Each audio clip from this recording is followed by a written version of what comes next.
성탄은 예수님께서 이 땅에 태어나신 것을 성탄이라고 말하는 거예요.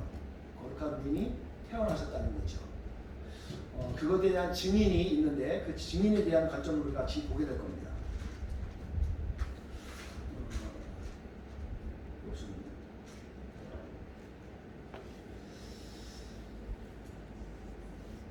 여러분, 나는 예수님을 그리스도로 믿습니다 하시는 분들은 아멘으로 화답하겠습니다. 아멘. 여러분들 그 예수님을 믿으실 때 쉬우셨어요? 그 예수님을 믿을 때 나는 쉽게 믿었습니다. 여러분, 저는 쉽게 믿지 못했어요. 그러니까 우리 지금 우리 아이들은 그냥 어렸을 때 자라 태어났더니 부모님이 믿어. 맨날 교회 가. 그냥 말씀 외우고. 그래서 그냥 예수님을 믿는 것 같아요. 근데 어느 순간에 이 믿음이 흐릿해질 때가 있어요.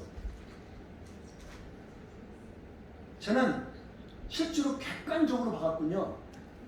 예수님인데 하나님의 아들로 신이 인간이 됐대요. 여러분, 이게 쉽게 믿어져요?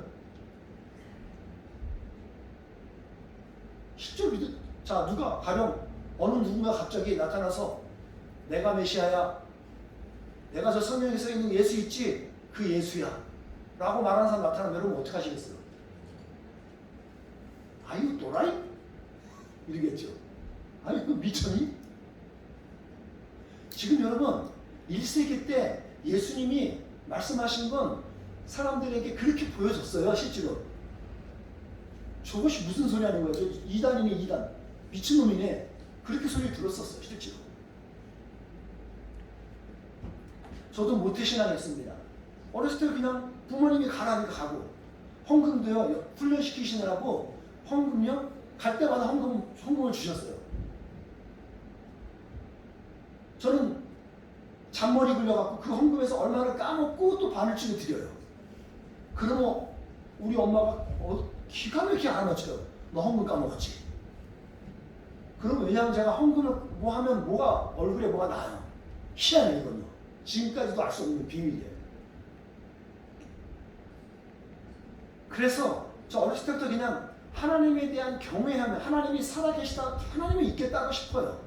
그렇지만 제가 이제 학교를 다니고 이제 중학교, 고등학교 올라가니까 이게 제가 이제 학교에서 뭘 가르치죠? 진화론을 가르쳐요. 배우는데 같은 친구들이 다 배우는데 진화론 이론적으로 가르친단 말이에요. 설득력이 있어요? 나는 말이 되잖아요.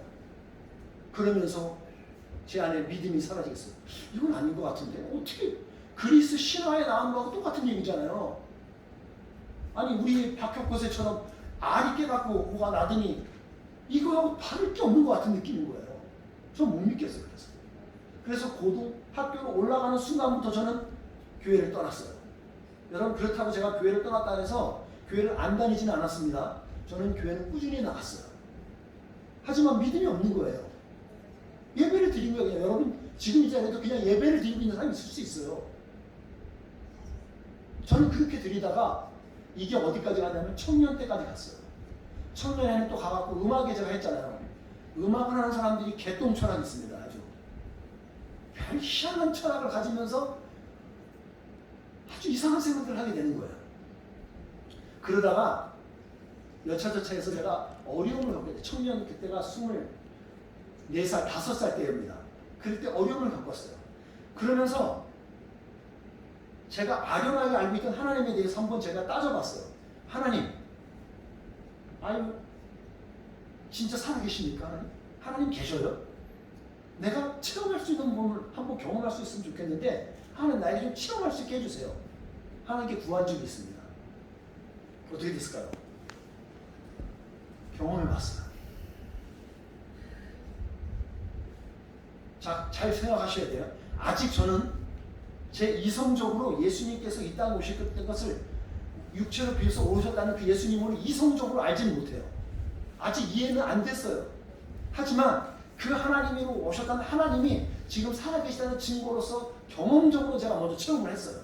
순서를 잘 보셔야 돼요. 만약에 이해하는 걸로 이성적인 것으로 제가 계속 접근했다면 저는 아직까지 못 만날 가능성이 많아요. 왜냐하면 신앙이라는 부분은 성경에 나오는 믿음이라는 영역들은 이해의 영역이 아니었어요. 이성의 영역이 아니었어요.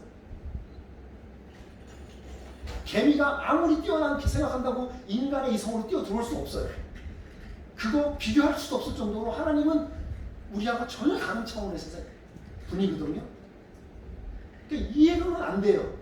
근데 살아서 사실 체험적으로는 가능하다는 말이에요. 제가 그러고 나서 그래 하나님 있다 살아계신 거야 라고 결단하고 나니까 그 다음부터 제가 이해할 수 있는 길이 열렸어요. 순서 잘 보셔야 돼요. 믿기로 결정한 다음부터 이해가 돼요. 진짜 믿음은 거기서 쓰더라고요. 저는 그를 이해하는 차원은 어떻게 했냐면 저는 좋아. 그러면 하나님께서 살아계시다고 모든 사람들이 믿었다면 무슨 이유가 있을 텐데 그것이 무엇이지? 저는 성경을 파기 시작했어요. 여러분 예수님을 믿는데 진짜 잘 알고 싶다면 성경을 보셔야 돼요. 성경 없이 무턱대고 믿는 거 그거 밑에 기초가 없는 모래 위에 짓는 집 같아요. 뭐가 와서 훅 들어가면 다 물러나가요. 그거. 성경을 보셔야 돼요. 성경이 진리의 말씀이니까. 저는 거기다 더 적극적이어서 어떻게 했냐면 신학교에 들어갔잖아요. 신학교 들어가서 내가 무슨 종이 되겠다는 목적으로 간 게 아니에요. 진리 말씀을 좀 알고 싶은 거예요. 진짜 제대로 믿고 싶었었어요. 하기 시작했습니다. 그랬더니 성경에 나와 있더라고요. 성경에 누가복음 복음서들이 많이 있잖아요. 복음서들이 예수님에 대한 얘기를 쓴 거예요. 서신서들이 뭐에 대해서 썼어요? 예수님이 행하신 일에 대해서 제자들이 썼던 책들이 막 써있단 말이에요. 거기서 저는 예수님을 만났던, 예수님을 경험했던 그 믿음의 사람들의 증언들을 보기 시작해왔어요. 증인들이잖아요, 그 사람들이. 그걸 보면서 저는 이성적으로 이해하기 시작했습니다. 그리고 제가 이제 확실히 믿게 되었어요. 그래, 내가 이런 분이라면 내 인생을 나는 다 드려서도 좋아. 내가 이렇게 하다가 죽어도 나는 여한이 없겠어. 그 가치를 좀 봤어요. 그리고 여기까지 이 자리에 온 거예요. 여러분 예수님 제대로 알고 믿으세요. 여러분의 시간을 드리고 여러분의 물질을 드리고 여러분의 삶을 드리는 그 분이신데 여러분 제대로 알고 하시라고요. 어렴풋하게 하지 마시고. 오늘 우리가 읽었던 누가복음 있어요. 누가복음은 누가 썼어요? 주더니 누가복음은 누가 썼을까? 누가가 썼어. 예, 루크. 누가라는 사람이 썼어요. 자, 근데 이 누가라는 사람도 결국 우리에게 예수님이 누구신지에 대해서 증언하는 사람이에요. 증인 중에 한 사람이에요. 오늘 그 누가가 어떤 사람인지 생각해봐야 돼요. 이 사람은 그 당시 1세기 때 예수님 돌아가시는 그 시대 때 의사였던 사람이었습니다. 그때나 지금이나 의사는 좀 공부를 열심히 해야 돼요. 우리 인체를 다루니까. 그 유능했던 그 누가라는 사람이 오늘 이 복음서를 쓰게 되는데 여러분 이 누가복음서가 옛날에 그 파피루스나 이런 데 쓰이게 되면 가치로 따지면요 지금 내 집이 평상시 얼마죠? 보통 하는 게? 1,000,000 한 100만 불은 넘죠? 10,000,000 평균 100만 불 기본 넘어가죠? 기본적으로 100만 불 정도 들어가는 돈이 들어가야지 이 누가복음을 쓸 수가 있었어요. 한 책으로 이렇게. 그 정도 가치예요. 이걸 써서 누구한테 보냈냐면 데오빌로라는 카카가 있어요. 데오빌로가 누구냐? 그 당시 로마가 세계를 제패해서 다스리고 있을 때 그 중에 한 지역에 거기에 뭐 이렇게 총독관처럼 한 지역을 다스리는 그 고급 관리로 온 사람이에요. 이 사람이 어떻게 여차여차해서 예수님을 알았던 것 같아요. 근데 이 사람이 궁금한 거예요. 그 예수님이라는 사람이 누구니? 누가라는 사람이 유명하니까 똑똑한 사람에게 말하는 거예요. 당신이 이거를 정리해서 나한테 가지고 와라. 내가 읽을 수 있도록. 돈 필요하면 다 줄게. 집안책 까지도 내가 줄 테니까 써봐. 그 사명을 받고 누가가 조사합니다. 모든 자료들을 막 수집해요. 그리고 자기가 알고 있던 것들 다, 경험했던 거 다 그래서 총망라해서 마치 한권의 그 논문을 쓰듯이 쫙 써 나가는 거예요. 그러니까 여기다 거짓말을 쓸 수 없겠죠. 잘못한 거 갖다 넣을 수가 없어요. 이 사람의 유치는요, 사람 죽이는 거 아주 쉽게 할 수 있는 사람이잖아요.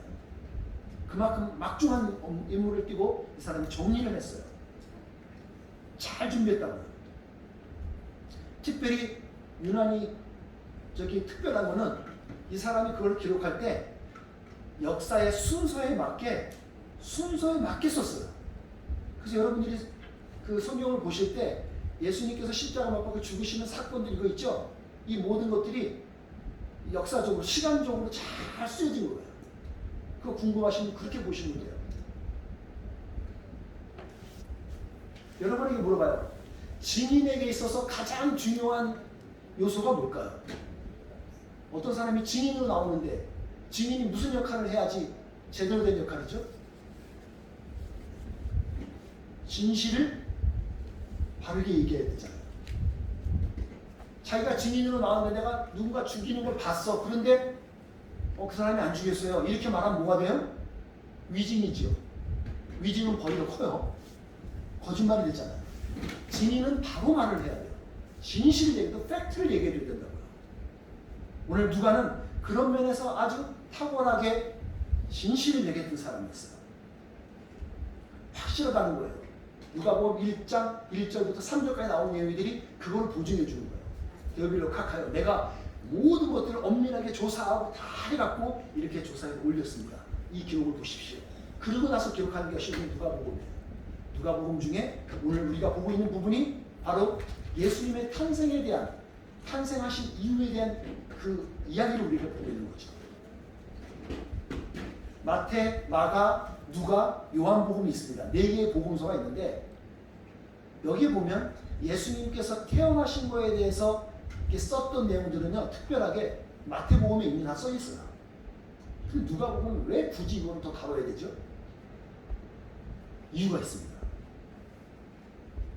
좀 다른 게 있어요. 태어나신 분이 예수님이라는 사실을 증언하는 사람의 이름이 나와요. 다른 데는 마태복음에는 없어요. 예수님께서 태어나신 사건은 얘기하는데 태어나시고 나서 그분이 우리가 아기다리 고기다리던 그 메시아라는 사실을 여기서 말하는데 그걸 증언하는 사람이 있는데 그 사람의 증언하는 사람 이름까지 말하는 거예요. 오늘 증언하는 이름이 뭐죠? 시몬이라는 사람이에요. 이거 기록 안 되면 몰라요, 아무도. 시몬 다음에 36절에 보게 되면 여러분 거기에는 안나라는 사람도 나와요. 안나라는 사람도 증인이에요.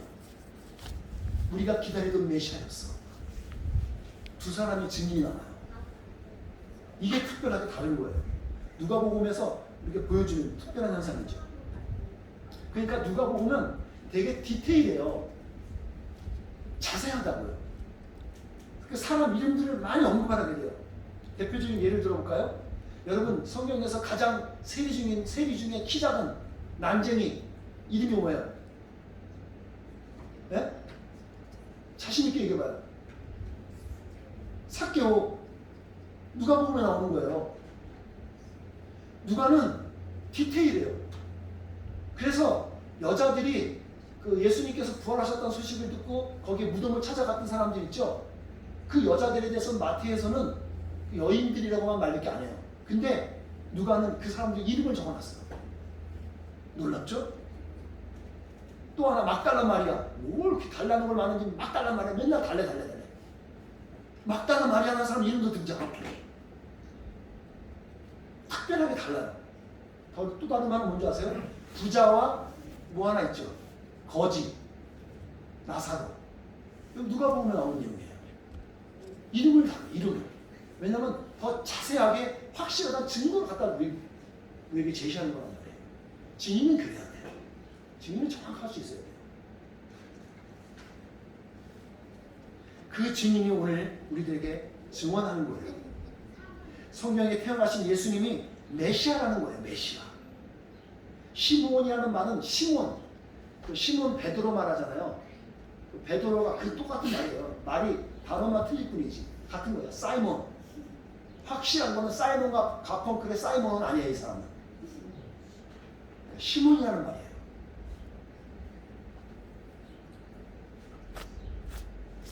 오늘 그 증인이 우리에게 말해주는 것이 무엇인지를 잘 기억해 봐야 될 거예요. 그것이 오늘 우리가 구체적으로 봐야 될 거예요. 자, 예수님께서 탄생하신 거에 대한 증인들이 있어요. 아까 우리 찬양할 때도 우리 김준희 가사님 중심으로 찬양했었죠. 증인들이 누구죠? 아는 사람, 증인. 동방박사 있죠.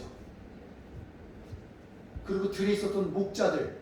우리가 저희 어렸을 때는요, 그거 매년마다 그냥 성극하느라고 그거 맨날 준비했어요. 저는 한참 할 때 목자도 해봤고, 동방박사 해갖고 이렇게 막 나가는 것도 해봤고, 별거 다 해봤어요. 동방박사, 목자, 그리고 또 하나 누가 있을 것 같아요. 여러분 상상을 해보셔야 돼요. 저는 가장 억울했던 저기가 자기의 밥그릇을 빼앗긴 말이요. 말은 못해서 그렇지 그 밥그릇 뺏겼잖아요. 그 말 부유에 예수님 태어난 말은 자기 그거 뺏긴 거 아니에요. 그 말도 증인이 될 수 있죠. 또 하나 있는데 여관집 주인도 알았을 거예요. 급하게 배불러 갖고 왔는데 그 다음날 아침 보니까 배가 꼬지 없어. 증인이 될 수 있겠죠. 예수님 태어났어요. 예수님이 태어난 거에 대한 증인들이 있단 말이에요. 하지만 그 예수님이 메시아라는 사람이라고 메시아였다고 말하는 증인은 오늘 여기밖에 유일하잖아요. 이 장에 나오는 유일하게 시몬이라는 사람과 안나 두 사람밖에 제시가 안 되어 있어요. 그래서 우리가 의미 있게 봐야 돼요. 누가가 볼 때 증인의 자격을 특별히 다뤘던 내용이 이거 같아요. 보십시오. 오늘 25절 나와 있죠. 시몬이라는 사람을 생각하는데 의롭고 경건한 사람이에요.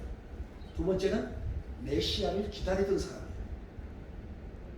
그리스도가 간절하게 기다렸는데 그 기다리던 사람 중에 한 사람이었다는 거예요.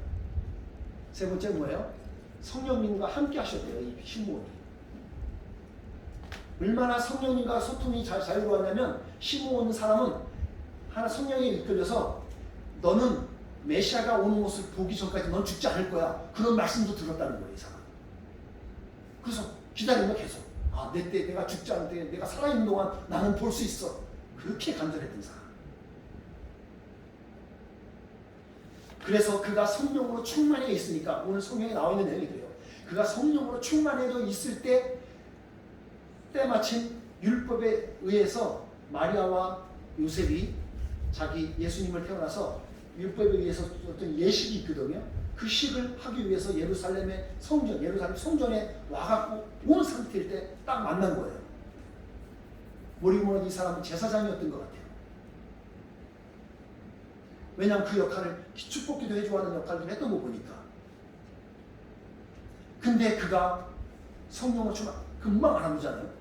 어떻게 금방 알아봤을까요? 어떻게 그냥 알아봤을까? 저는 그 질문을 해봤어요. 어떻게 그렇게 쉽게 금방 알아볼 수 있었을까? 저는 그게 메시아에 대한 갈망이 있었기 때문에 그런 것 같아요. 예수님께서 우리를 구원하실 저 로마로부터 우리를 완전히 해방시킬 수 있는 그런 우리들이 빨리빨리 되어졌으면 좋겠다고 막 기도했던 목마른 가운데 목마르듯이 기도했던 그것이 있었기 때문에 그런 것 같아요. 뭔가 기대하고 소망했던 사람에게 있는 거잖아요. 여러분 2003년도 우리에게 동일하게 와요. 근데 특별히 여러분 가운데 그 2023년 동안 하나님께 바라고 소망하고 기대했던 사람한테는 더 간절히 올 거고 구체적으로 올 거라고 저는 생각해요. 그래서 우리는 소망으로 살아가야 돼요. 여러분 삶을 돌아보세요. 내가 어떤 부분에서 갈망하고 간절하게 구했던 것에 하나님께서 어떻게 응답하셨던가요? 하나님이 주시려면 주시고 말려면 마시고 알아서 하세요. 그런 차원에 있는 사람들한테 응답이 그렇게 간절히 안 와요. 간절한 만큼 하나님께서 이루시는 게 있어요. 본문에 나오는 시므온 있잖아요. 그리고 그 다음에 나오는 안나도 마찬가지로 그들은 갈망을 했어요. 그래서 메시아가 오면 금방 알아볼 수 있을 정도로 갈망했어요. 어떻게 오실 거라는 걸, 그리고 성령께서 어떻게 말씀해 주실지를 아는 거예요. 그들은.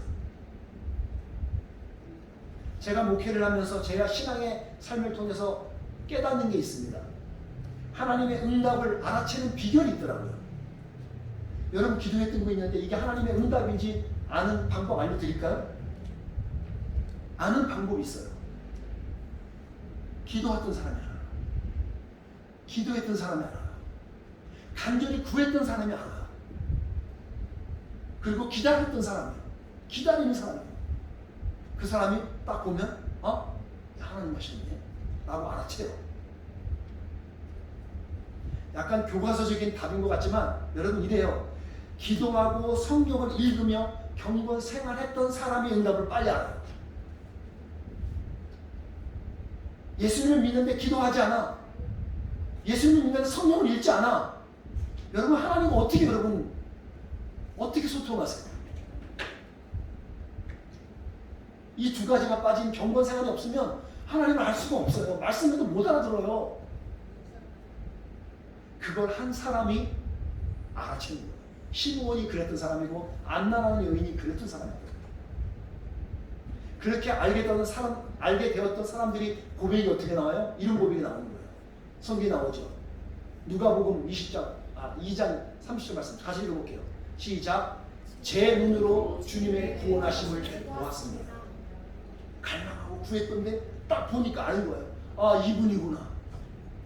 이분이네. 그리고 축복하고 그는 위로를 받아요. 안나의 기도는 어땠어요? 같이요? 바로 그때 그녀가 와서 하나님께 감사를 드리고 예루살렘의 구원을 기다리는 사람들에게 이 아이에 대해 이야기하였습니다. 저는 이 말씀 보면서 우리가 기다리던 메시아를 만나면, 그리스도를 만나면 우리는 자연스럽게 증명할 수 없게 돼요. 누구에게 선포할 수밖에 없어요. 나눌 수밖에 없는 거예요. 진리를 봤으니까. 그래서 곧바로 예루살렘 있는 사람들에게 예수님에 대해서, 아기 예수님에 대해서 증언하기 시작했다는 거죠. 그게 증인이에요. 예수님이 태어난 중요한 의미가 있어요.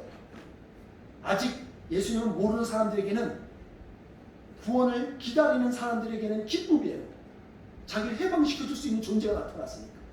그리고 그분 때문에 소망이 있기 때문에 감사할 수 있어요.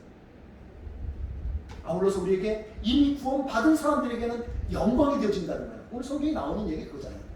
이미 우리에게는 영광이에요. 영광. 자신이 구원받았던 것을 확인했기 때문에 기쁨이 있고 영광이 되어진다는 거거든요. 이건 더 설명하지 않아도 될 것 같아요. 제가 지난주에 설교 제목이 뭔지 기억하시는 분? 하나님의 살아있는 영광이었어요. 근데 제가 우리 목장모님 나누다 보니까 이거에 대해서 구체적으로 컨펌이 안 되어 있더라고요. 설명을 해드릴게요. 그 영광이 누군지 모르겠대요. 네. 여러분들은 어떻게 생각하세요? 하나님의 살아있는 영광이 누구예요? 그게 우리라고요.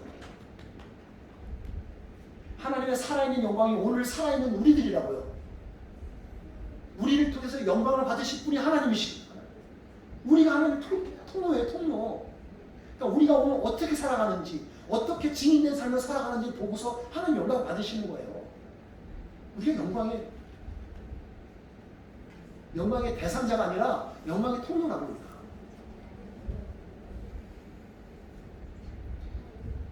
오늘 저는 말씀을 마무리하면서 이 얘기를 좀 생각해 봤습니다.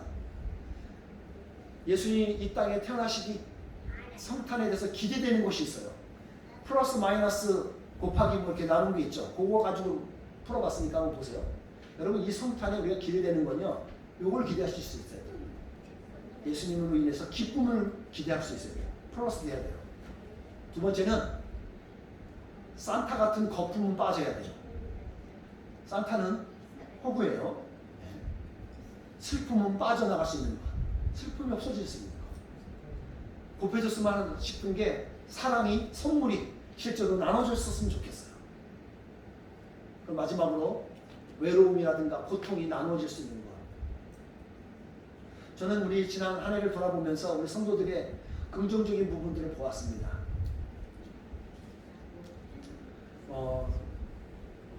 며칠 전에 우리 한종현 목사님이 몸이 불편해서 잔디를 깎아야 될 일이 있었는데, 야, 놀랍죠? 우리 오클랜드에서 일 때문에 가장 바쁜 사람 중에 한 분이 이분이 이 가족일 텐데, 그 네 분이 와갖고 저하고 같이 해서 잔디를 딱 깎아냈어요. 이건 헌신이고 희생이거든요. 그런 나눔들, 저는 되게 의미있다고 기뻤어요. 여러분 서로 보면 음식을 해가지고 피곤한데도 불구하고 음식에서 서로 나누는 모습들, 여러분 그게 그리스도의 그 성도의 교제 아니겠어요? 그게 우리 교회의 모습 아닐까요? 어떤 부분은 픽업이 필요하면 픽업을 해줘서 자기도 바쁜데 가서 픽업해주는 이 헌신, 집을 오픈하는 것, 내가 불편함에도 불구하고 그것을 감내하고서 하는 행동들, 여러분 그것이 우리의 성탄에 예수님 오신 은혜 때문에, 구원받은 은혜 때문에 우리가 이런 일을 하는 거잖아요. 이 성탄절 우리가 일주일 한 주일 동안 마무리하는 한 주가 될 텐데, 그런 은혜들이 우리가 좀 풍성히 나눠줬으면 좋겠어요. 여러분 그 속에서 하늘로부터 임하는 하나님의 위로가 있고 하나님의 주시는 보람들이 있어지기를 주님으로 축복합니다. 아멘. 여러분 그것을 실천하는 사람들에게 그런 은혜들이 주어져요. 가만히 있지 마시고요. 여러분이 먼저 하십시오. 손 내미시고 먼저 헌신하시고 봉사해 주세요. 그렇게 해서 이번 한 주간 성탄의 증인된 삶으로서 예수님께서 태어나셨는데 태어났은 끝이 아니라 그 태어나신 은혜들이 우리를 통해서 흘러가서 하나님이 영광 받을 수 있는 그런 하나님의 통로로, 증인으로 쓰임받는 한 주간 되어지기를 주님의 이름으로 축복합니다. 기도하겠습니다.